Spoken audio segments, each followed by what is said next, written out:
Sinov birinchi navbatda farzandga uradi. Ali Otajonov nojo'ya takliflar, saratondan tuzalgani hamda farzandsizlik sinoviga uchragani haqida gapirdi. Kanalimizni birinchi marta ko'rib turgan bo'lsangiz, obuna bo'lishni va videoga like bosishni unutmang. Xonanda va aktyor Ali Otajonov YouTube kanaliga bergan intervyusida yillar davomida muxlislardan nojo'ya takliflar kelishi, bir necha yillar avval saratonni boshdan kechirgani haqida so'zlab berdi. Menga qizlardan juda ko'p SMS-lar keladi. Yillar davomida hatto pul to'lamoqchi bo'lgan ayollardan xabarlar keladi.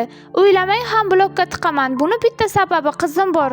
Sinov birinchi navbatda farzandga urarkan. Meni aqlli ekan deb o'ylashingizni ham istamayman. Savolga aqlim yetganicha javob beryapman, deydi xonanda. Ali Otajonov ilk marta taqdirning murakkab sinovlarini boshdan kechirgani haqida so'zlab berdi. 2014-yilda hayot menga katta sinov berdi. O'shanda romantik Ali Otajonov realist Ali Otajonovga aylanib qoldi. Saraton kasalligiga chalindim. Bu kasallikni kasal bo'lgan inson biladi. O'lishingni kutib yotasan. Bugun uxlayman, ertaga ko'zimni ochmasligim mumkin deb yotasan. Birinchi turmushimda ajrashganman. Hozirgi ayolimga hali uylanmagandim, lekin munosabatimiz bor edi.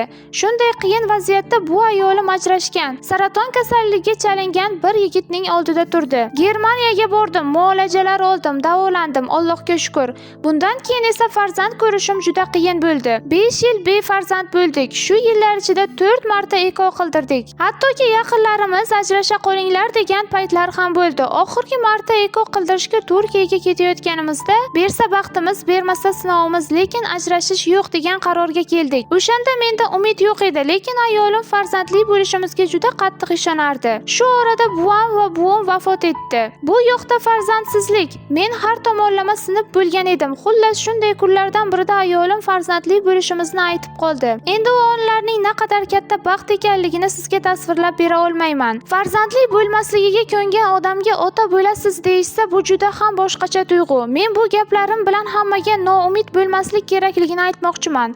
Hozirda qiz farzandim bor. Dunyo bir taraf, qizim bir taraf. Ismi Maryam. Hozir ajrimlar ko'payib ketgan. Qiz tug'sa o'g'il tug'mading deb ajrashib ketayotganlar ham bor. Hech qachon ajrashish kerak emas. Imkon qadar oilani asrash kerak.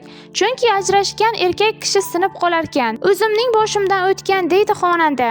Agarda sizga mashhurlar hayoti qiziq bo'lsa, bizni kuzatishda davom eting.